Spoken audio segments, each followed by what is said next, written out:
Well, hello and welcome back to the Ferrari HP Esports series for the first time in over 12 months or so. We are back ahead of our quest to decide who will make their way to the Ferrari World Yas Island, Abu Dhabi. In between now and then in December, we have got plenty of races to bring you. Regional finals, left, right and centre, spanning across 3 different regions. George Morgan here, back in the commentary box, following on from last season. Joining me, though, for the first time is one Lewis McGlade. Welcome, Lewis. Yeah, I heard there was a chance to derail this commentary booth, and I pounced. I'm like, I'm here. I'm ready to go.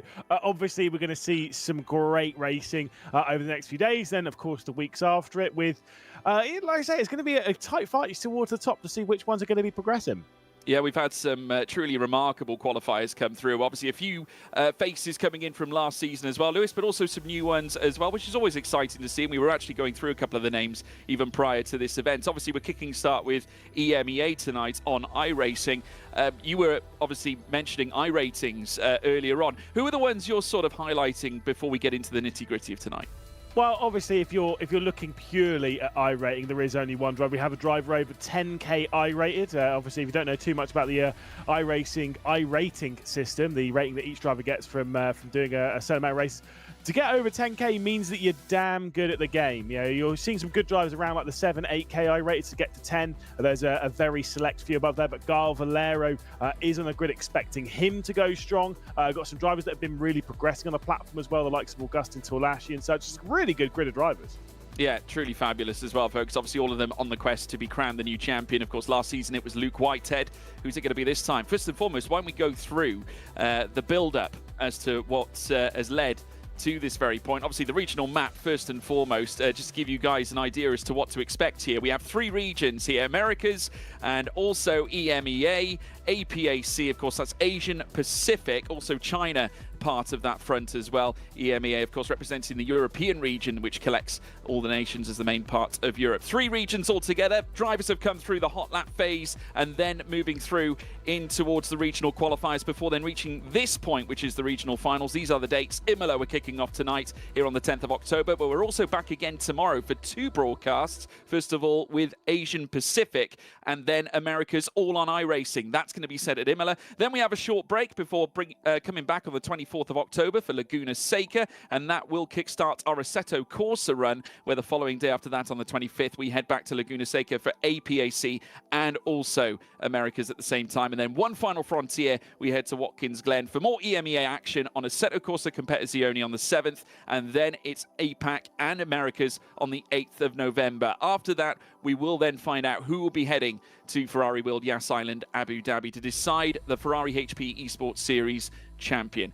Let's talk a little bit about the format as well at the same time. Of course, like I said prior, we've been through the hot lap phase through June and July. We've made it through the regional qualifiers of September and October. We're now here at this point at regional finals. Drivers qualifying from those first 2 steps to now look to qualify for the grand finals over the 3rd of December. Just a quick reminder of how these formats work. Here tonight on iRacing, we have qualifying, a 10-minute session that tees up the grid for race 1. We have a 15-minute race, and we have a 15-minute race for race 2 as well. But the grid for race 2 set in place from the results of race 1. The top 2 proceed to the grand final from iRacing from each region. We then head, of course, to Assetto Corsa. Same principle largely, qualifying 2 races for ACC as well. The big difference, only 2 drivers from Assetto Corsa Competizione from the EMEA region go through. The other 2 regions, 1 driver apiece. And then Assetto Corsa itself, 1 driver from each region. So 3 drivers moving through from AC going into the grand final at Ferrari World Yas Island, Abu Dhabi. So that is how the format works. Of course, quite a numerous amount of races to go through, Lewis. We're going to be breaking it down for the viewers at home, but it's going to be a fast and furious exercise. 10 minutes of qualifying really does put the drivers under pressure. Yeah, absolutely. So, you know, the simple part of that is basically we will be having 6 drivers move through from iRacing, 4 from ACC, and then 3 from AC with a bonus as well. It should be very exciting to see how that one is going to work out. I'm very excited, of course, here on iRacing. We're going to see some quality racing.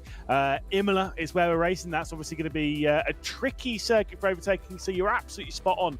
Qualifying around here is critical to your evening. If you're qualifying genuinely outside of the top 10, to get to the top 2 of the evening, that's going to require some unbelievable drives. Yeah, absolutely right. And also, we're going to highlight the circuit itself that we are going to be at tonight. We are at the region of Emilia-Romagna, the home, of course, the Emilia-Romagna Grand Prix, Imola. Of course, famous, notorious, so much history at this circuit. Some of the corners are etched into motorsport legend and history as well. We tell many stories about trips to Imola.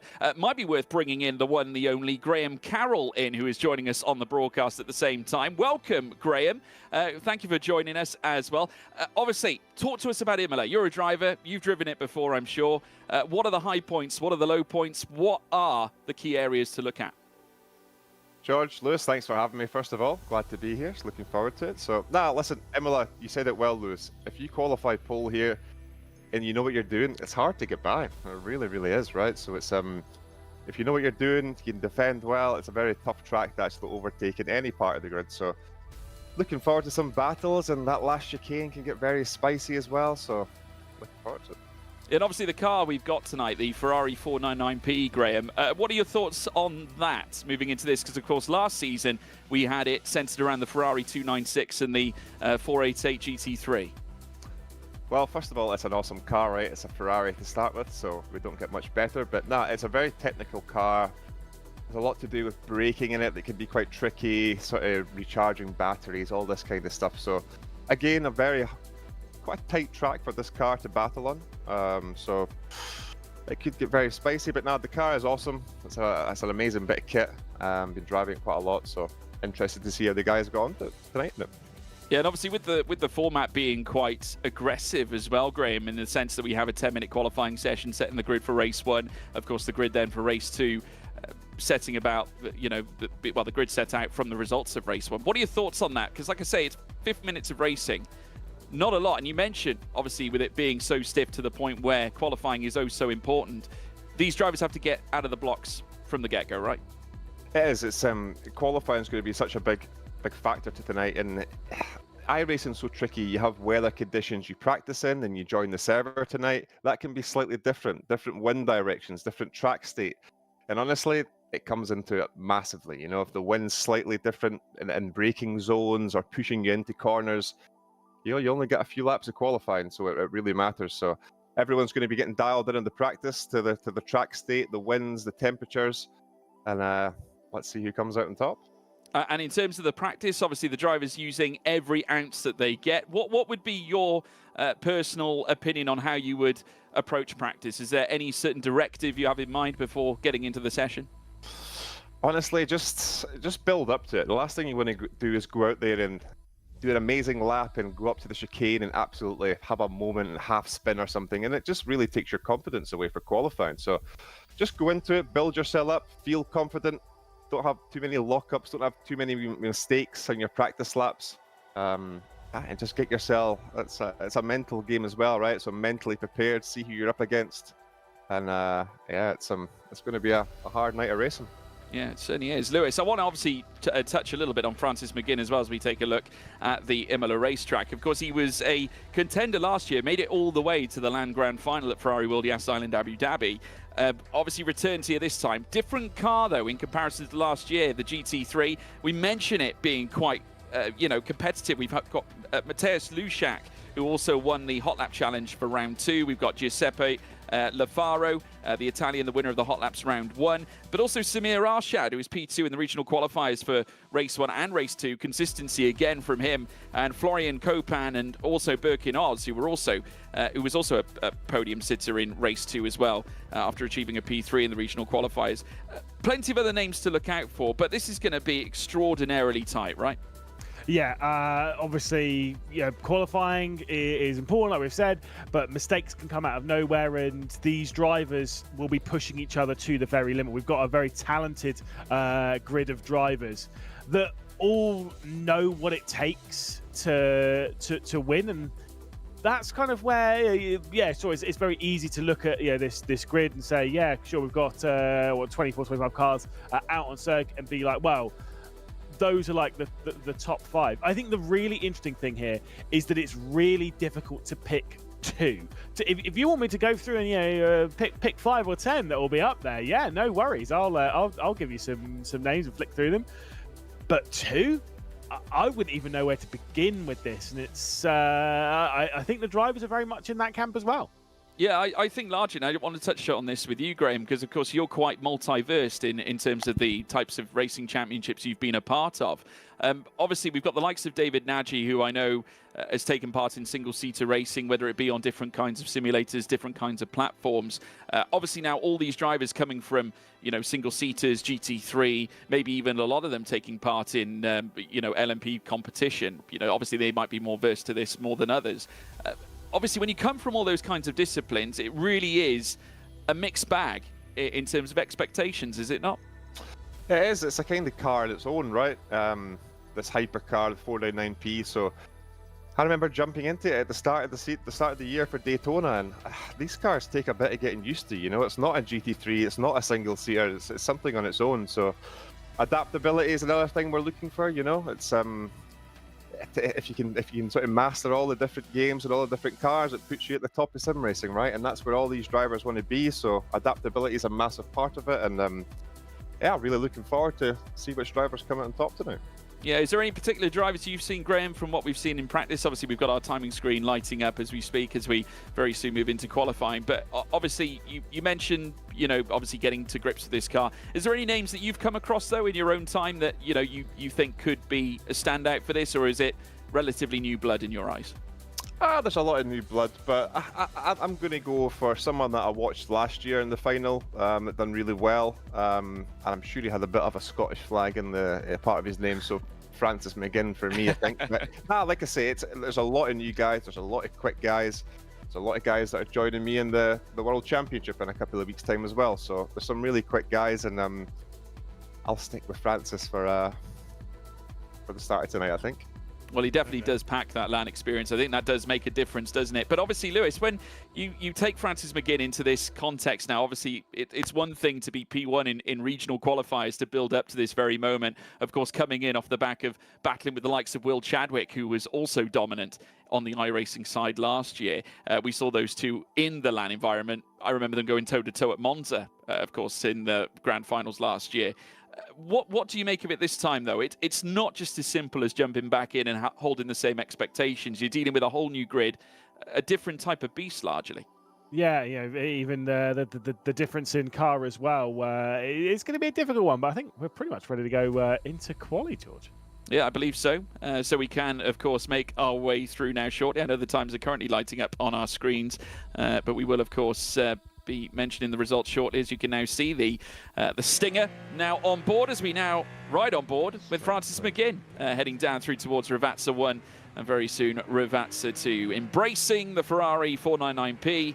It's going to be a lot faster than the GT3s of last season, Lewis. Yeah, like I said, this is the main talking point for a lot of these drivers. Like you say, as much as Francis McGinn and such might have done quite well in the previous season, not to say that they're not going to do well this year at all, but this car is such a different beast. You can see that speed, the difference in speed running down into Tamburello, and a bit of a lock-up as well on the front right, pushing that car straight over the inside. That is going to happen quite a lot in this qualifying.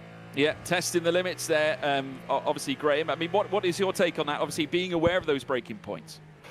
It just went a little bit deep first lap there. I think sometimes, well, your first lap can always be sometimes the toughest because, again, the wind can change from practice to quali, track grip can go up or down, mostly up. But it's just sometimes the first corner, first lap, it just surprises you. So I've been there many times myself, so nothing to worry about. So you're not going to be warmer, by the way, than practice. Oh, really? Right. So again, that's making it hotter. It's slidier. It's just less grip. So you go in there expecting what you had in practice. It's just and all it takes is the tiniest little bit. It really does.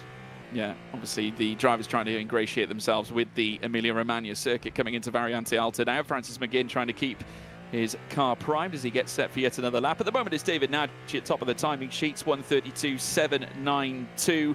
In behind, Giuseppe Lafaro as well, also in this session, who's also wrapped together a pretty healthy iRating in his own right. We're talking just a tenth between them. Giuseppe Lafaro now going fastest as Augustin Torlaschi comes into play. The Argentine now into second. Of course, still early days, but always important to get those bankers in, Lewis. Yeah, certainly. So, like I say, this is 10 minutes is not a long session, but it's not exactly a super duper short one. Of course, they are running into just 4 or so minutes left to go. That's more of the time we're expecting to go to the sub 1 minute 30. Gal Valero, the highest I-rated driver, goes to the top of the session. We're expecting the good times to come around those 29s is what we were seeing a little bit in practice. Differences, though, like I said, I think the track temperature is 4 or 5 degrees more. I think it was in the high 30s in practice. It's 43 degrees, the track temperature here in this qualifying session.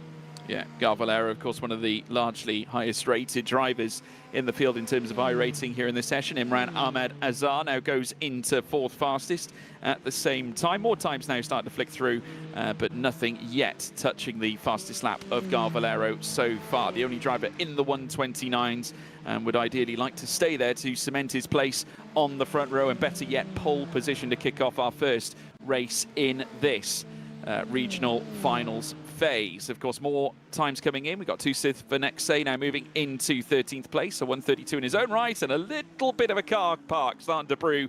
Just a slightly bit of contact on display there from the number 13 on our screens as well. That's David Nagy, who was at the top of the timing sheets at the start of the session. Never ideal to touch nose to tail, especially when you're on a or building up to a fast lap, Graham.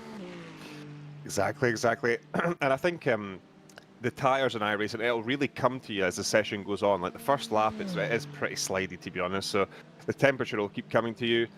If it maybe gets to a certain point and the tyres die a bit, I'm not too sure around here with the temps, but I do know for sure that it should just keep coming to you. So even with Francis having that little moment there on the first lap, your second lap's better, and maybe the third even better again. So it's definitely not over here. Not at all. VZ now coming across the line, going 9th fastest. Copan into 13th. Julan also setting in a lap of a 131.450. Armanu down in 17th, unable to improve. Insurity there as well as Azargo's 3rd fastest. At the same time with a 130.2. The gaps are coming down steadily, Lewis, but at the moment, Gal Valero in control. Yeah, that is going to take some beating there to get ahead of Gal Valero's 29.8. His last lap time, interestingly though, clearly feeling the requirement to drop off some of the lap time. He set a 137.5. Could have had a bit of traffic on the last lap, though. Obviously, it could have been that. Could have been cooling tyres, some of that. I do agree with what Graham said. I think that you don't necessarily want to cool the tyres. I think these tyres are pretty solid for the entire session, just to keep pushing. Here comes Giuseppe Lafaro then up towards the line. Currently sits 4th in the session. Sectors are looking decent. Does move up into 2nd spot and very close to Valero's lap time. Yeah, very good lap indeed from Lafaro, and now positioning himself into that P2 place. Of course, winner of the Hot Laps session back at the very start of our run in towards the regional finals. That was in round 1, as we now see Birkin Oz, who was also one to watch after finishing 3rd in the regional qualifiers race 2 event, as he comes through Aqua Minerale and heads down through towards Variante Alta. Gabbardi now moves up into 5th with a 130.3. It's getting well and truly condensed in that higher top 5 spectrum. Of course, we've got Gabbardi just in behind Azar. We've got the Italian Giuseppe Lafaro just in front of Tamas Norbert, who is down in 3rd as well with a 130.230. Incherti goes 12th, as now Azar sets in place a 130.112, an improvement, but not quite enough to land a blow on the 3 drivers in front of him. Here comes Birkin Oz, also looking for an improvement, currently 1.6 off the pace. We'd definitely expect him to jump up through the rostrum and cross the line with a much improved lap time, but nothing nothing better than what he's already posted just yet. Lujak now goes into 5th place. Not long to go in the session, though. I'm pretty sure once time hits 0 in 40 seconds time, we're done. So that's why Lafaro, Tamash, they've all bailed from their lap times. Pekovic goes up into 12th position, 1.1 seconds off of the pole time. And we can see Gal Valero coming through now. First sector's decent that he's done this lap time. Not quite as good as the one that he did to set that 29.895, but I think he might be potentially improving here. Yeah, could well be. We'll wait and see now as he makes his way out of the final Ravazza section and now heading down the long straight before reaching Tamburello. Got a mere 7 seconds left before we hit that 10-minute count, so they need to cross that line ASAP to get one final run in, and that's a 129.895 from Gal Valero, and that's the time it ticked to 0. Guy Valero, our first pole sitter of the season now, Lewis. Yeah, and to be fair, that time was a 29.901. His pole time was a 29.895. So that basically is a benchmark to the field saying, yeah, I can do that again, and maybe I can do that for 15 consecutive minutes. Well, we'll see. Yeah, what's it like managing those tyres, Graham? And first of all, I suppose, what impressed you really about Gael Valero? I think obviously he was on point here tonight. Oh, absolutely. A couple of laps there, basically, would have got him pole. So, we know about him, right? He's been sort of doing iRacing for quite a while, and he's in the World Championship with me in a couple of weeks as well. So, a very established driver. But yeah, no, it's was it half a second between the top 7 drivers there? So, it's going to be close, you know. It's and that's what we're looking for, right? It's a lot of quick guys, all nailing their laps. So, yeah, let's see how they go on. Giuseppe Lafaro obviously improved as well, and did manage to muster in a second place. And you mentioned obviously Gael Valero, you'll be crossing swords with him in the not too distant future. Obviously now taking what we've seen from quali and then applying their trade in that same car in race trim here, Graham. I mean, how does that compare and contrast? It's honestly, this is going to be about mistakes. I think it's going to be very tough to get close in that middle sector, I think. So it's all going to be about sort of the last 2 corners, getting a run onto the straight. And yeah, just don't overdo the tyres, don't sort of overcook them, so you're having to sort of take it easy to cool them down. But yeah, it's going to be about minimising the mistakes, staying as close to the car in front as possible. And yeah, it's going to be a spicy one, I think. Yeah, obviously Lewis now on top, Giuseppe Lafaro joining him on the front row. Is the emphasis on Lafaro here to make sure he gets the jump on Gael Valero into turn 1 at the start of the race? Potentially. I think the problem is going to come more from further behind, right? It's not Lafaro that's going to be necessarily the big problem for Valero, but it's the likes of Tamash, like of Azar, of Tuolashi, of Lucek, those and the couple of rows behind that, obviously we know 2 drivers progressed from this evening, and that's it. And so if you're sat there on the second and third row, you want to make the progress immediately. And so that's where I think the pressure is really going to come. And then, again, there's some drivers out of position. Your David Noj, your Francis McGinn, who's a little bit further down towards the back end of the top 10. Castellani as well, back there as well. There's a few drivers a little bit out of position on this grid.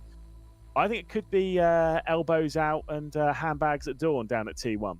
Yeah, definitely could be the case heading down into Tamburello any minute now, folks. Of course, we will be talking about the grid building up to the race as well. We'll get to the quali results very soon. Obviously, key numbers to watch. Obviously, with the number 1 of Giuseppe Lafaro, he's obviously going to be looking to try and get the up on Gael Valero. We'll wait and see whether he can do that. Obviously, you mentioned Norbert Tamash as well. Obviously, Francis McGinn, probably disappointed at this stage, Lewis, after featuring really strongly in the regional qualifiers to get to this point. Of course, a finalist last year, only managing to stick it 8th on the grid for this one. Yeah, that is a little bit disappointing, but qualifying's not everything. I said it's very important. It is very important, but it's not everything, George. No, it's not everything. Well, we can now obviously take a look at the starting grid for this one. Folks, race time very nearly upon us. In fact, it's just around the corner. As you can see, the cars making their way around the circuit as we get Heat 1 underway. And, of course, 2 races to bring you through the course of the day as well. At the moment, though, your front row is shared by Gael Valero, the Frenchman stepping in alongside Giuseppe Lafaro. Just who is going to lead on the run down through towards Tamburello? Who's going to open up the door in a bid to take the advantage at the very start? Unfortunately, for some others further back, probably not the qualifying session they would have envisaged. Obviously, we highlighted Francis McGinn as probably one of the recipients of that. Obviously, looking ahead to the race, partly cloudy conditions, 18.8 degrees, 43.8 on track, so largely very warm as we would expect in the region of Emilia-Romagna. Of course, that track temperature being highlighted with the weather and also at the same time the tyres being applied to the track surface at the same time. But any minute now, the pace car is going to make its way in, and we will have a rolling start to kick us off for the first race in the regional finals phase of the Ferrari HP Esports Series. It's Gael Valero, Lafaro as well alongside him now, as the Ferrari 499Ps now all run line astern in a queue as we await the lights to go red. All 5 of them will soon blink and will be underway for the very first time. They'll cross the line. And now we await And they do go red. And it's pedal to the metal, and it's go. Carl Valera getting a really good start. Torlashi also getting the jump on Azar as well. They're going to be side by side on the way down, but we've lost one already. And that's the number one, straight from the get-go, Giuseppe Lafaro, who put in that late lap to move into second ahead of the start of the race. In qualifying, we've lost another as well. Chaos at Tamburello, Lewis McGlade. Yeah, Francis McGinn got sent there as well. Lafaro got absolutely mullered. And now Norbert Tamash has backed his way off to take over the race lead ahead of Augustin Torlashi. Gobadi's going on the attack for second position and finds his way through as they work down into Tozer and then back up the hill, still side by side for third position as David Noj also dragged himself alongside. Carl Valera down to fifth position. He's an experienced driver here, and he'll know that there is still plenty of time in this race to work his way back up at least into the top two. Definitely some recovery on hand here for Valero. We're currently watching him on track right now. He's now hustled his way through past Augustin Torlashi, the Argentine, who is now sat in fifth place. But great news for Norbert Tamash, who's now been able to grow the gap in between himself and Gobadi down in second place. We're talking 2.5 seconds at the moment. I'm going to start calling Graham Carroll the prophet. He was absolutely right in what he said, in a sense that the drivers just had to manage the race, try and be incident-free, as I think we had a couple of slowdowns there. I think a driver just making its way past. We got yellows raised against Farina at the moment. Meatball flag, though, for Lafaro. A miserable start. Just punted was Giuseppe Lafaro. Like I said, though, I didn't think the drama was going to come from the top two. Thought it was going to be from those behind. That's exactly what happened. Torlashi's into the pit lane to serve some penalty or maybe even some damage repair. I did see him dropping backwards as there goes Birkin Oz. Oh, and there's a big one into the barrier, taking him with him. Birkin Oz really taken for a ride there, that's for sure. P3 in the regional qualifier race 2, and that looks like it could be largely race over as well. A few cars being sent back to the pit lane. Another car off in the back. That's Lima dropping down the order. Joao Lima off straight away on the outset of Tamburello. We're already giving the old salute to a few of the drivers here on the grid as they're dropping down the field. Dwalana has the meatball flag, who was the one that was involved in that incident with Birkin Oz. So a couple of those cars returning to the pit lane in the fairly near future. Carl Valera, though, focusing on the important stuff here right towards the front. Carl Valera has worked his way back up into third position. The red highlight car on the tower is who we're looking at there with David Noj. Got Lushak straight over the rear end. Few drivers have really worked their way through. Flavio Tusitafanaxi, I'm pretty sure, started from about 16th spot and has got up to 8th.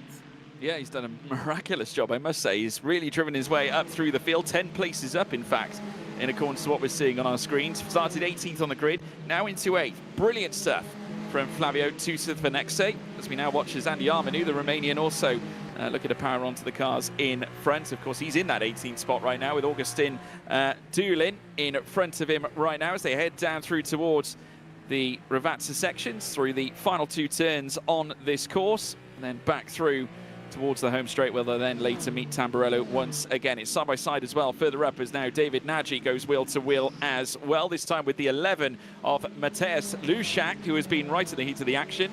As we now watch them come through the left hand, they're still wheel to wheel now as they look to make their way in towards the Villeneuve chicane. Number 13 largely now being taken on by number 11 now. Just look at this, fantastic racing between these two. David Nagy loses out twice, because now through goes Imran Abed Azar. Brilliant effort on his part, Lewis. Cracking move as well by Mateusz Lushak. I mean, look, that was some brilliant side-by-side between Lushak and Noj, but like you say, just to pierce the way through, Imran Ahmed Azar just saw the opportunity to go down the inside into Tozer and pounce to get past David Noj. These positions do matter, of course. You know, basically it's whatever you do now is kind of going to make the rest of your evening easier, and if you're able to find your way through, I mean, look, it's handy. I will say this is maybe not the biggest representative on this field, but when it comes to the iRating discussion that we've spoken about before, you know, likes of Carl Valera on 10k, Norbert Tamash on 6.9k, Gobadi, who's in second position, has 2.9k, way lower. In fact, that's even lower than me. Sorry, mate. David Noj on the field, 3.4k. There's a lot to look at. Well, let's take a look at a replay at Tamburello, and that is the number 1 that we saw earlier on of Giuseppe Lafaro, who absolutely got totally punted out of the way on the run down through towards the first apex. And we'll take a look at this now. This is the... Oh, right. Okay. So it was the car behind incidentally. Not quite sure which car we're riding on board with at the moment, but seemingly sending him into oblivion as we watch Lorenzo Castellani making his way through, but he's got company as well largely at the same time. He's got Flavio Tisivanexe right in front of him, and they're going to be fighting over P8 here right now. And as they make their way through towards the next left-hander coming up through the Tosa section, and where they'll meet the Piratella at the top of the hill. At the moment, Norbert Tamas, one of the few, enjoying clean air up at the front, largely was the sole driver operating in the 131s until we then saw Gal Valero notching together the 130s. Just to ask you now, Graham, I would say that Gal Valero getting into the groove now? Absolutely. You can kind of see turn one, I think, when you see it in your mirror, a car being hit, and you can't really see him after he goes outside the mirror. Like, he just had to go straight on and give that car some space. So unfortunately, he lost the lead. But like you say, definitely getting the foot down now, 130.9, and the leader doing 130.6160s. So yeah, definitely flying at the minute. So I think that gap will be coming down. Yeah, and obviously Giuseppe Lafaro as well, Lewis, actually showing he's got pace now, trying to recover from what happened at the very start. His last lap, incidentally, the fastest lap of the race. Yeah, indeed. I mean, look, there's no doubt that Lafaro's got an awful lot of speed in that car. Unfortunately, he's so far out of position in 22nd that he can't really do anything about it. Luchak just set the fastest lap of the race with a 130.2, though, and could be closing down on Gabadi and Valero, who might be being a little bit patient in that fight. And of course, if Luchak could bring Azar with him. I've been looking a little bit back at some of that early stage stuff, though. I do wonder if it was Azar who was causing the problem. There's Duna straight off the road. Yeah, Andre Duna, the Romanian, off at Tamburello as well. Seems to be a lot of the incident moments seem to be occurring at that point on track, and needless to say, we've seen it many times before. Tisivanexe now being taken on by Castellani. Again, they meet side by side on the run up through towards Piratella. It's getting really, really close between these two. Very fast left-hander. They meet again. The 27 holding its own at the moment as they now fly downhill, but it is still Tisivanexe getting his elbows out, Lewis, and maintaining it on the route down through Acqua Minerale.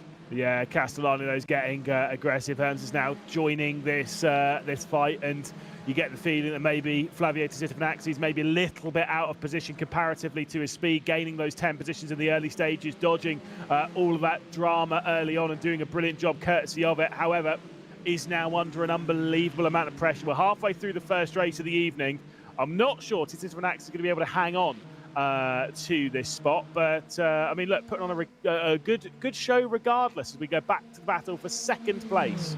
Yeah, ongoing. Gabadi now under threat because here comes Gal Valero, who's fed up of watching the rear of that red 499P. They're going to go side by side, or are they? No, they're not. Shut the door there. Alvesta Gabadi in excellent style, and I must say he's been the answer to Mateus Lujak's prayers, because he's been able to rejoin this fight up at the top end, and Lujak fighting for a podium here as well in our opening race of this regional finals phase. Of course, remember, a podium sitter back in our regional qualifiers as well. And looking to carry this through, or should I say winner of the hot laps round 2, I should say. I do apologise. We now watch them take the run uphill through towards Piratella. Duna now moving back into 16th as well. Ficado also looking to move up some places. We've got another car out as well. In fact, Armanu and Incerti receiving the meatball flag. So obviously an earlier incident on show there. But now this is the battle we want to see. Gabadi, Valero and Luchak fighting over the mainstay points as they make their way in towards Variante Alta.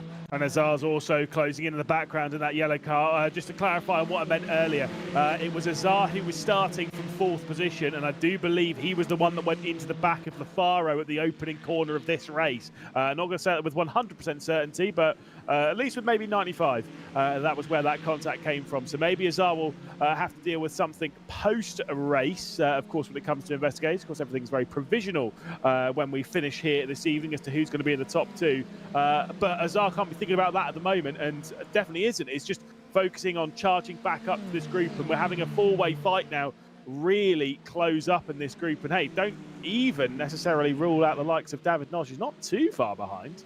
No, he's not. In fact, this group fighting over the top 3 places, or should we say the 3rd place spot right now, and indeed the 2nd spot, they're all starting the group together, and David Nagy just really seeking to close. P6 at the moment, and of course Azar in between himself and Lushak as well at the same time. We're currently riding on board here with the Malaysian as they climb uphill through towards Piratella again. one of the fastest points on this racetrack, incidentally, before you head downhill through towards Acqua Minerale.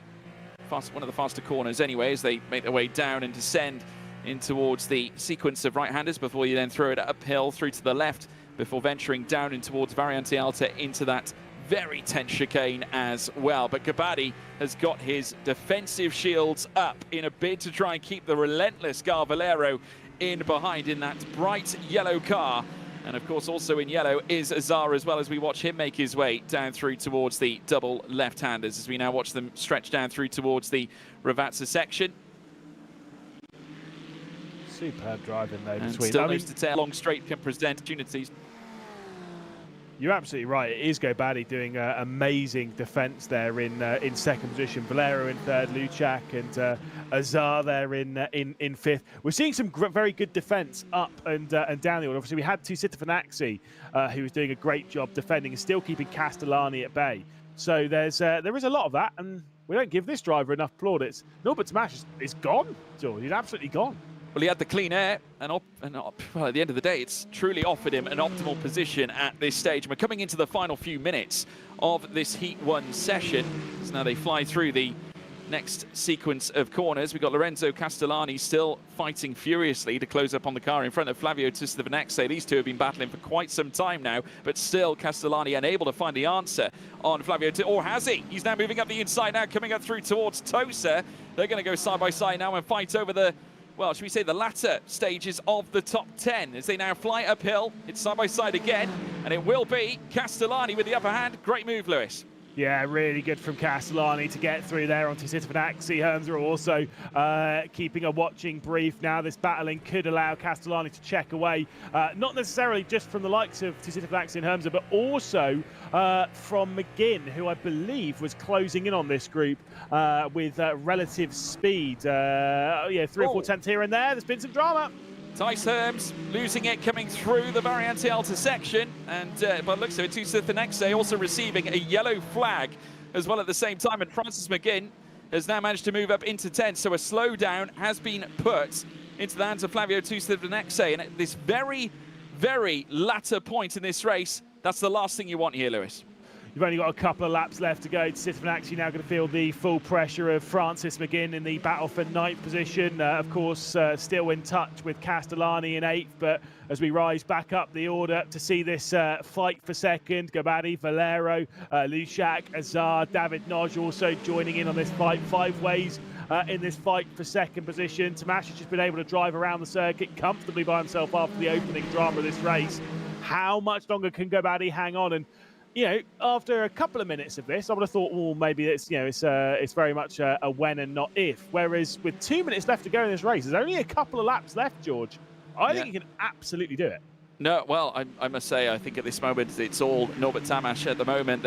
He's currently in control and holding his own right now. Gabadi in second place, 4.3 seconds back, and still trying to keep Gar Valero at bay. This is going to be an almighty fight, much like the almighty fight we're seeing now between Francis McGinn and Flavio Tustavanexe now as they come through Acqua Minerale.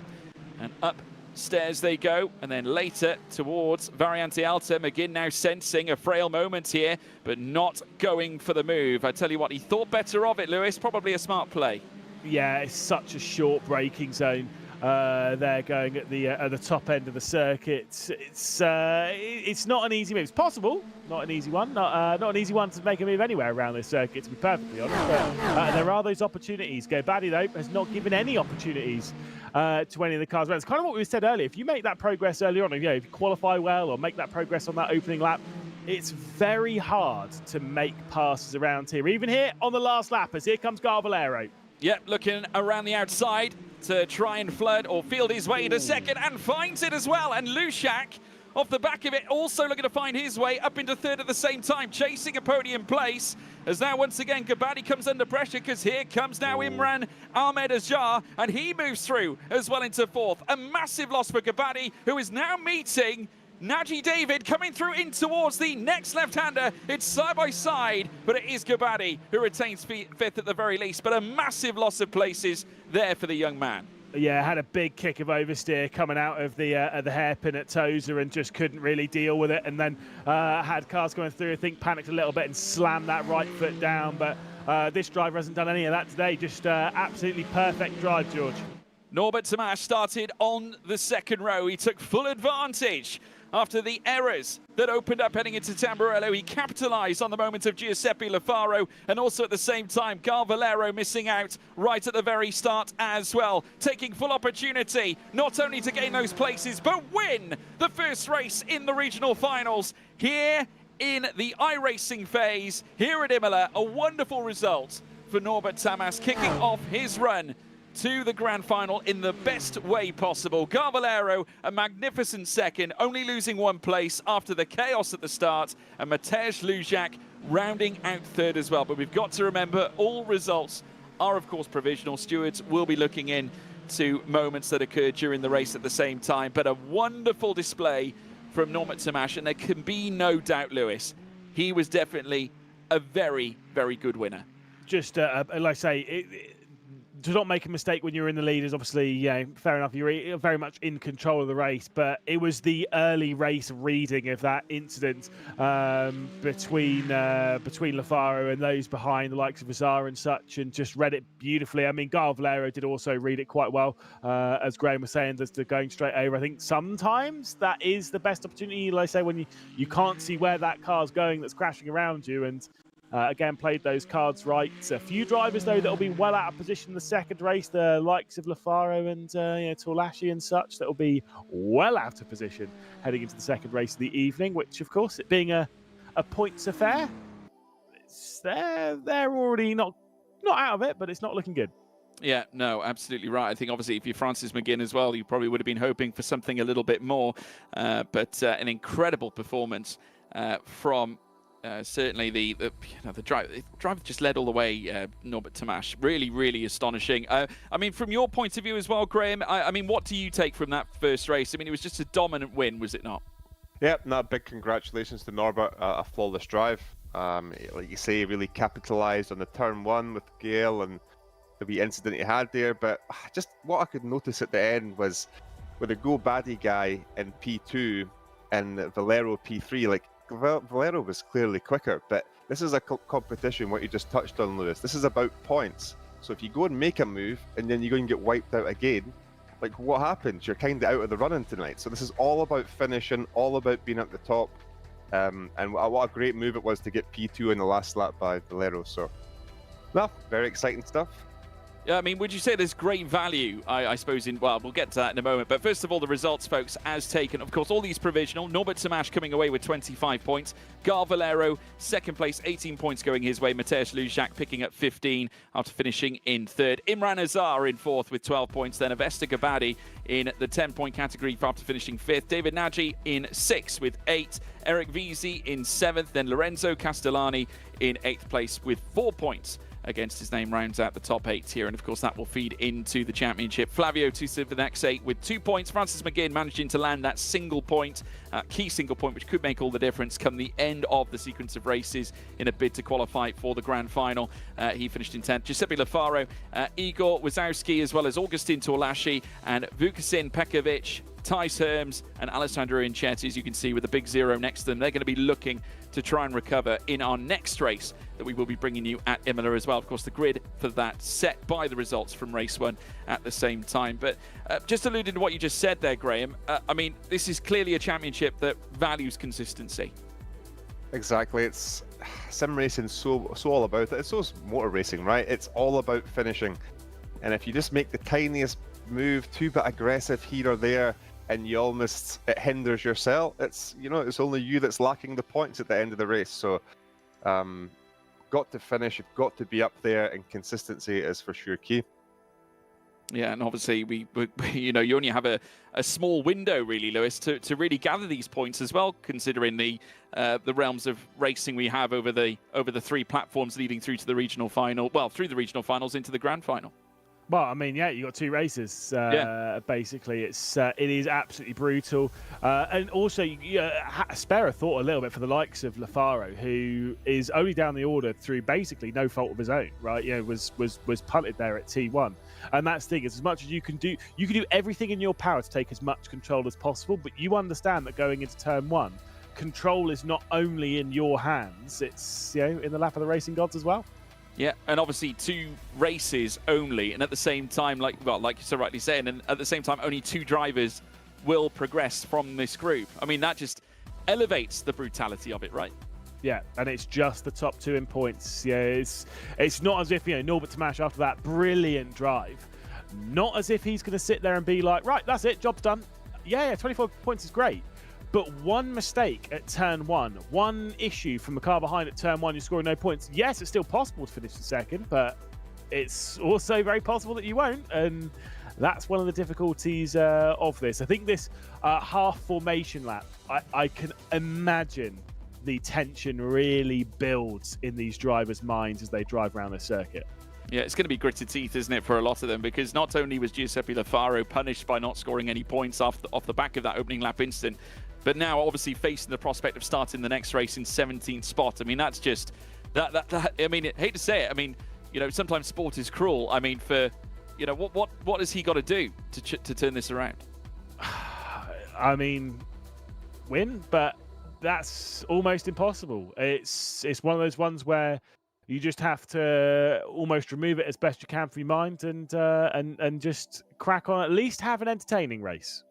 Well, we're about to kick off our second race of the evening. Remember, the grid sets up by the results given off the back of race 1. And as you can imagine, it's going to be certainly a huge opportunity for Norbert Tomasz now to come away with yet another victory and plant himself in that grand final when we head to Abu Dhabi in December. Of course, the pace car will be coming in shortly, but I can bet your bottom dollar that Valero is going to be there in a bid to try and take a win that in his mind you would believe should have been his from the very beginning, off the back of a sensational qualifying session that planted him on pole for race 1.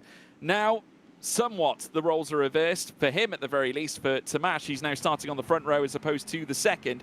Luzak could be one to watch as well. Impressive race as well from Imran Ahmed Azar.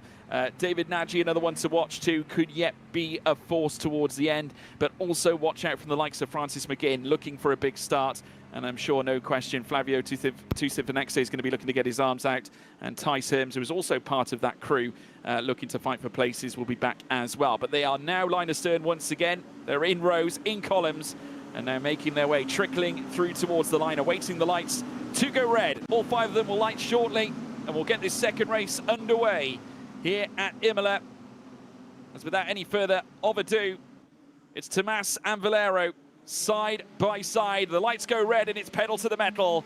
And it's go, go, go, go, go. And Tomasz getting a really good start, a poor start from Valero. And Luzak started to pounce now on the run, down through towards Tamburello, side by side between the yellow and red. In behind, it looks like though Valero's got the upper hand on the outset of Tamburello, keeps Luzak at bay. Gabbardi, Azar, David rounds out your top 6. Far cleaner through Tamburello this side. Luzak had a big moment ahead of Gabbardi there in 3rd position as we work our way through. Giuseppe Lafaro, mid of your screen in the number 1 car.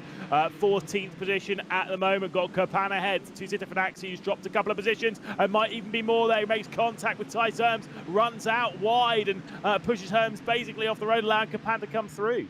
Yeah, well, there you have it. Giuseppe Lafaro now really looking to make his way through the field. 14th at the moment, as now we watch them now duel heading downhill. This is Norbert Tomasz we're currently seeing at the top of the shop, leading the race, but has got Valero still for company, and no 4.5 second gap to keep him comfortable in the lead either. Valero is going to be punishing him and surely pressurizing him here at this point, heading down through Variante Alta. Then comes Luzak, Gabbardi as well down in 4th, Azar in 5th, and then David. The gap's far more constrained than they were in our last race, just due to the fact that it's certainly a lot calmer. I say that. Tusifanexe has had a problem here, Lewis. He's falling down through the field. I think he's had a spin, yeah, going through the chicane. So, unfortunately for Tusifanexe, potentially assisted as well, although in these cars, cold tyres opening lap, could be slamming over that curb on the left-hand side. The left-hand apex really can spin these cars very quickly when that curb makes contact with the floor. There's Lafaro behind Tice Herms, and again I think Lafaro getting somewhere in the top 10, he'd do himself proud in doing so. I was going to talk very briefly about the top end of the field as Les Lafaro making the look. For Norbert Tomasz, I think the hard work for him has actually been done, in the sense of he's got through lap 1 cleanly. Now he just needs to not necessarily keep Valero at bay, because it doesn't matter if he finishes 1st or 2nd here, he'll be one of the top 2, but it's just about not doing anything silly and getting spun around in this where you would end up not scoring any points. I think, first, second, third, depending on what happens with those around, any of that, he's going to be in the top 2. Yeah, I mean, going from the biggest highs to the lowest of lows would certainly be a sorry way to end your 2 races here at Imola, but we'll wait and see. Obviously, now we're riding on board with Valero right now, coming up through Acqua Minerale, the Frenchman all over the back of Norbert Tamash right now, still leading the way, Tamash, but that could all change with one flick of the wrist from Valero. He has got Mateusz Lujak, though, just in behind in the car number 11, the 499P also. Of course, that's the car reviews here this season. And we got Francis McGinn with a slowdown as well at the moment, so suffering at this stage. Do have a couple of replays as well to show you. I think a replay looking back at an earlier moment in this race. Let's take a look at this. Obviously, this is coming through Variante Alta, and my goodness me, yeah, the 27. We've seen that happen a couple of times tonight, Lewis.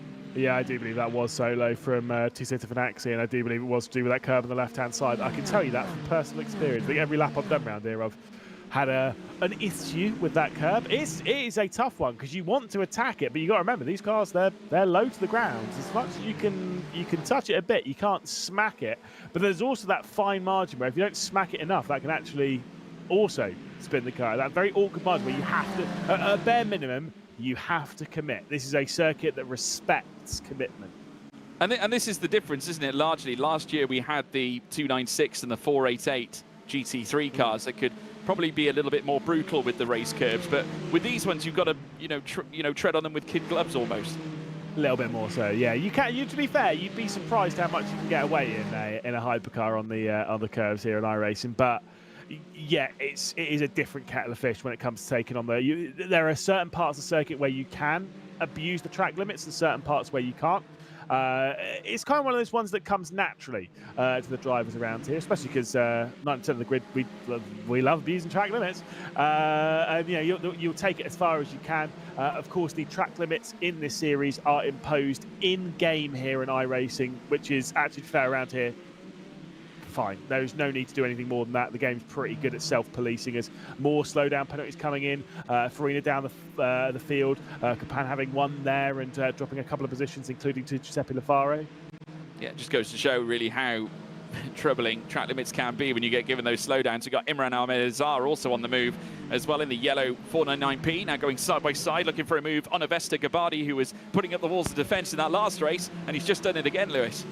Yep, certainly so. And as much as we're talking about basically you need to be in the top 2 in the points. Gabbardi there dropping down into 5th position in the previous race, now trying to just hang on to 4th at the moment. Definitely not fighting over position, which is going to see you transfer into those top 2 and into our grand finale. But you've got to hang on because you just don't know what's going to happen between this group. You've got 3 cars fighting ahead of you. They could all wipe each other out, and then suddenly, boom, you're in the race lead. You're scoring 25 more points, plus the 10 that you've already scored for 5th spot. 35 points. That's likely to be 1st or 2nd. Yeah, absolutely right. And, of course, now we're coming into the 6th minute, very shortly. Still plenty of racing to be had in this one. Got just under 10 minutes to go in this race. At the moment, Tamash holding his own at the front, but still Valero keeping him company, along with Mateusz Lujak. But this top 3 now starting to break away here, Lewis. So it's going to be a fight over the podium spots, in the podium spots, if you get what I mean. Yeah, certainly. So Torlashi as well getting another slowdown penalty. I think that was on the exit of Acqua Minerale based on where he was on the circuit. And Cherti also getting one going through there as well. So a few slowdowns being thrown around to some of these drivers. Giuseppe Lafare up a few positions, up 6 from the race start. Now on the back end of Pekovic as well. And of course, McGinn's not too far down the road. You can see Lafare there with the fastest lap of the race. Obviously, has had a little bit of clean air between groups where he's been working his way forward, which is certainly a system. I do think that Tamash, Valero and Lujak there, I think they've got a little bit more pace that they can show. But yeah, obviously they're racing very hard around here. But I think they focus so much on each other rather than setting those purple laps. Yeah, Norbert Tamash doing a great job of holding on to the lead right now, but obviously Valero, I'm not sure, has even attempted to pull the plug on that lead just yet. I would imagine he'll probably time it right later into the race if he does go for it. Of course, remember, doesn't want to risk too much at this very frail stage of the regional finals phase. These to tease things up later on. Of course, we do have some more replays to look at as well. We can have a look at the moment that we saw earlier on between João Lima, if I'm not mistaken. Obviously, currently sat down in 22nd position. Here he is now, Rui Farina, I should say, not João Lima. In fact, he's just below João Lima right now. My goodness, getting tied up at Ravazza section. The 17 car, in fact, was João Lima and Rui Farina. The two Portuguese drivers coming together. Not a grand national reunion there at all, Lewis. No, certainly not. Not how you want to be driving around with your compatriots around the circuit. More slowdowns being handed out to Svenaxi and Duna. I think I've seen Duna having a couple of them. And the more you do, the more brutal they can get around here. Garvalero attacking for the race lead. Can he get through on Tomasz? Remember, he was so patient in the previous race against Gobadi. Will he go for one here? No, he won't. Again, like you said, was really patient in the previous race against Gobadi, but did make a move late on around the outside of the Villeneuve chicane. Think might do something similar here and wait. Problem is, right now, so Tomasz and Gobadi, Tomasz and Valero, the top two in this race, they finished first and second in the previous race. Weirdly enough, they'll be the top two in the points. It's Luchak that needs to do something here, and that's why he's filling the mirrors at the moment of Valero. Yeah, he actually sent almost a dummy move down the inside of Valero there, coming up through towards Tosa. Of course, they're coming up towards Piratella, and that has allowed Tomasz to have a little bit of a gap grown in between himself and Valero that was largely 2 tenths. It's now been strung out to 5 tenths. Just to bring in yourself as well, Graham, if you were in Valero's, I must say they got very close there. If you were in Valero's position, would you be waiting till later on as well? It's a very tricky, George, right? Because what you need to think is, like what Lewis just says, Norbert and Gale are both qualifying at the minute. So as they stand right now, they both make it through. The only person that can change that is Lukaszak in P3. I think Gale wants to be P1, so he's not got the pressure of P3 behind him. But if he does start to make moves on P1, that just brings P3 into it as well. So really, if I'm Gale and P2 at the minute, I just want to stay as close as I can to P1, use the slipstream, and just make sure I've got a little gap behind me at all times. That's the thing here. Or if I can make a pass and make it 100% that it's going to work, go for it. But it's these guys are in 1 and 2. These are going through at the minute. You just really can't do anything to upset that. So it's getting very tense. Yeah, and obviously, if you were in Mateusz Luchak's position right now, what are the raw emotions at this moment? What are you feeling at this stage? You're the only person here that can make something happen, right? 1 and 2 are going through, and you're about to go back to bed, basically, right? So you've got to make the move. You've got to try and make something happen. Obviously, we don't want to see any contact here, but you've got to stick the nose up. You've got to get the front end in there and try and do something. Or at the end of the day, you've really not gave it your all. You know, you've got to. You see the gap. What is it, the famous saying? If you see the gap, you've got to go for it, right? So it's yeah, not long to go as well. So things need to start happening, really. Yeah, tension's only building as the seconds begin to tick. As they come through Variante Alta, it is still, at the moment, Norbert Tomasz, who has put off a wonderful display so far. Unfortunately for Azar, that wasn't wonderful, and it allowed David Nagy to move through and into 5th, Lewis. Good catch, though, from Azar. That was superb hands to have caught that. Very easy to, when you're going sliding through the exit of the chicane, where, you know, basically once you run onto the sort of the AstroTurf, it's not AstroTurf, but on the exit of the corner where you got the curb, just past that, really is quite slippery and it can pitch the car around. So it's really good hands there from Azar, but yeah, I say you don't want to be doing that too often during the race. This is back up to the fight for second position. We're looking at Luchak there in 3rd. Completely agree with what Graham said. If I'm Valero, I close up to Tomasz, I sit in the slipstream, and I kind of just wait this race out. We've only got 3 laps left to go. Luchak has everything to gain and basically nothing to lose. 3rd is nothing here. You don't go to the final, you don't do anything. Like, 3rd place basically means nothing to Luchak right now. If he wants to go to our grand final, obviously in December, that's it. That's the move that he needs to do. But even though I don't know how the tie-break works, obviously they would both have exactly the same points, but I would assume it would probably go to Valero. Yeah, coming at first. I would imagine so, just based on high performances in terms of actual results and finishing positions, largely. But we'll have to wait and see as we watch Mateusz Luchak now making his way through the Variante Alta phase. Obviously currently sat 3.5 tenths away from Valero at the moment. That gap with Valero and Tamash had grown to nearly a second at the earliest point of this lap. Obviously with Lujac now starting to throw all kinds of shapes down in third place, it's really started to relieve Tamash at the moment, as we now watch them make their way down the straight once again. It looks like we've had a moment from Dorian Lelivre, who has dropped down through the field. He's just actually passed Flavio Tusivanexe. Let's have a look at this then. This is the replay involving Ahmed Azar, by the looks of it, on our screen. Or is it? No, sorry. That is the blue car that we were just witnessing. I believe that was Lelivre, who dropped down through the order, but he has now made his way past Flavio Tusivanexe. Right now, Incerti is actually also past Flavio at the same time. But we are now on the 12-minute and 40 mark. Few minutes left to go here, Lewis. It's nut cutting time. Who's going to get second? Will it be Lujac? Yeah, indeed. I'm trying to look to see if there's a bat in the rules about the tie-break situation. If Valero and Lujac both finish on the same amount of points.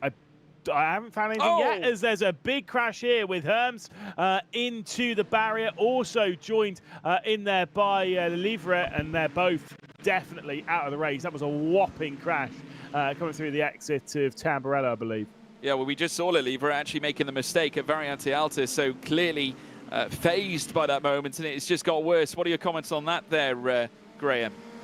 Yeah, that was a big one, right? It's getting to that stage of the race, right? That everyone really, like you say, it doesn't matter if you're up the front or at the back, right? A few laps left to go, a few minutes to go. You've got to send it. You've got to make the move happen. So maybe it just didn't work out how they planned it to. But yeah, a couple of wrecked 499s there. Yeah, not ideal at all, and that's brought a very early end to his run of play here so far. Well, not very early. We're coming into the final couple of minutes. Another driver who's gone off is Herms as well, who's obviously down in 23rd with the meatball at the same time, and Torlashi down in 25th as well, as we now rejoin this little fight between Florian Copan and also Francis McGinn. They're currently manacled together, but I should say Pekovic is on the back of Copan right now. No signs of a way down the inside just yet. Just a little bit later on the brakes there from Copan, as we now rejoin the front end of the rostrum here. Lewis, Tamash holding his own, and the gaps now have strung out to 6 tenths now, nearly 7 between Lujac and Valero. Yeah, I will say just very quickly on the Copan, Pekovic and McGinn fight there at the back end of the top 10, as relevant as you want to make it. Francis McGinn did just set a 1:36.8, so a very slow lap time comparatively to those behind. So he is going to get closed in on by Copan and Pekovic. We are being told there was an incident for Francis McGinn, we'll be able to show you in a second, with time is ticking down. Let's see what happened. Whoa, that was a whopper. That was the Dorian Lelivre crash, if I'm not mistaken, coming through the Tamburello Terrible section. rejoin. My goodness, yes, that was right in front of the path of Dorian Lelivre. I thought perhaps he was flustered after that Variante Alta mistake, but clearly not. It was, in fact, none of his fault at all. But Norbert Tamash now making his way down the long straight, and he will take a second victory of the night as well, staying ahead of Gal Valero, and surely, provisionally, that will mean those two go through at the front end of the order. Mateusz Lujac in third. It is Norbert Tamash, 2 times the race winner in the regional finals. It doesn't get much better than that, Lewis. Look, Norbert Tamash driven perfectly tonight. Gal Valero, after the early dramas, did a great job in race 1 to work his way back up into second position. Those two, 1 and 2 in the 2 races we've had this evening.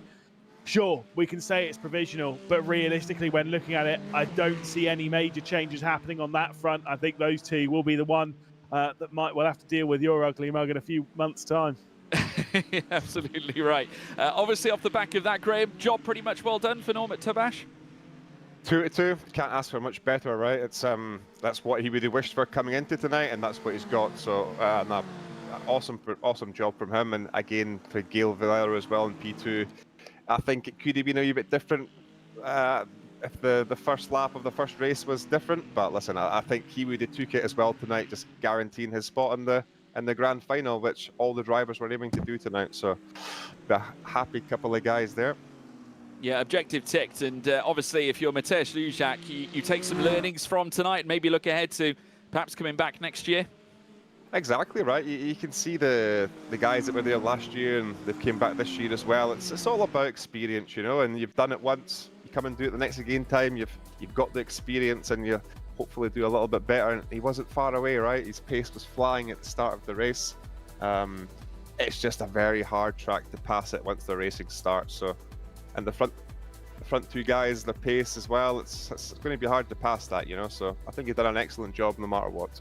Yeah, truly remarkable. Well done to all concerned that took part in that final race of the day. Two fantastic races. Here are how the points stand now, and provisionally, of course, at this stage. Norbert Tamash, though, 50 points accrued after back-to-back wins, securing his place at the very top, with Valero down in second on 36. 6 points separate himself and Mateusz Luszak, who gave it a great effort in that last race. Had the roles been reversed and Luszak managed to get the P2 in that last one, it could have been so easily him making his way to the grand final at Ferrari World Yas Island Abu Dhabi. Avesta Gabadi in fourth with 22 points ahead of Imran Nazar. Then comes David Nagy in 6 on 18. Eric Vizi in 7th on 12. And then Lorenzo Castellani on 8 points, down in 8th place. By that same token, Giuseppe Lafaro down in 9th as well, joint on 2 points with Francis McGinn and Flavio Tustivanexe at the same time, with Igor Wazowski in 12th, Augustin Torlashi, then Vukasin Pekovic and Tice Herms, Alessandro Incerti, all on 0 points come the end of play.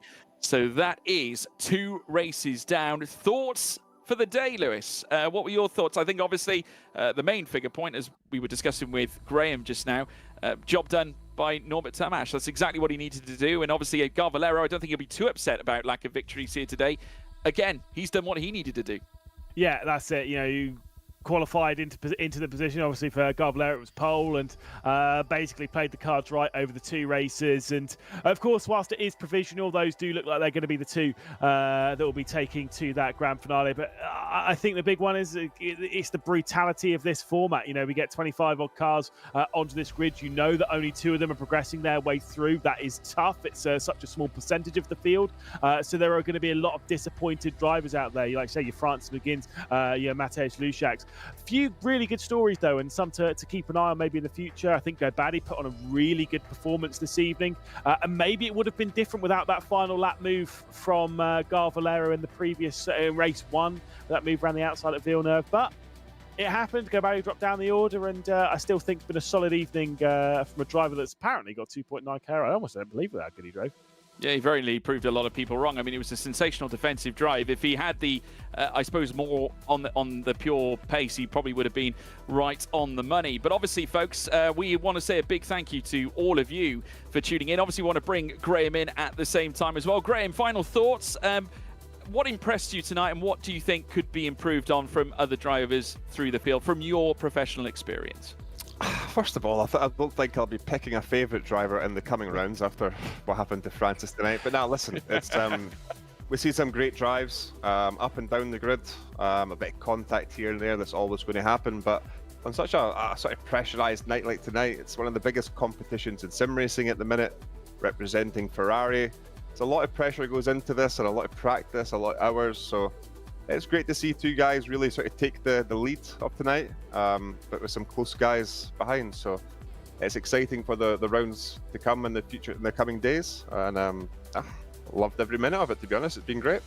Yeah, I mean, obviously you've come from a history of racing in the F1 Sim Racing World Championship, moving through to iRacing events and various other championships, and representing Ferrari as a global brand as it is across many different disciplines. Obviously, when they come to the LAN event, that's going to be a largely different beast, isn't it?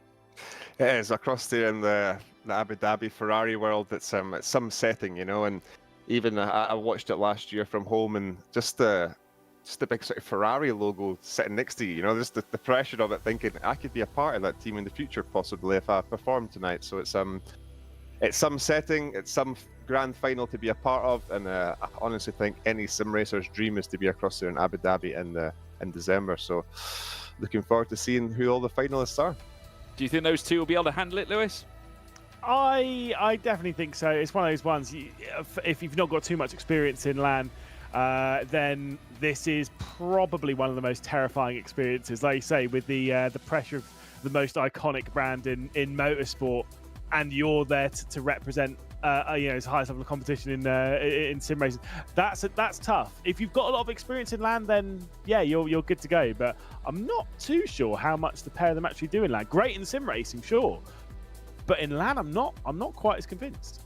Well, we look forward to seeing who else is going to join them. Be sure to tune in as well, folks. We will be back live again tomorrow, but we want to say a big thank you to all of you for tuning in. Big thank you as well to Graham Carroll for joining us here this evening, as well as Lewis McGlade back again. You'll catch us again tomorrow, folks. Big shout out as well to our proud partner, HP, here in the Ferrari HP Esports Series. We look forward to seeing what is to come. But from all of us here at Ferrari, take care of yourselves. We'll see you tomorrow. Goodbye.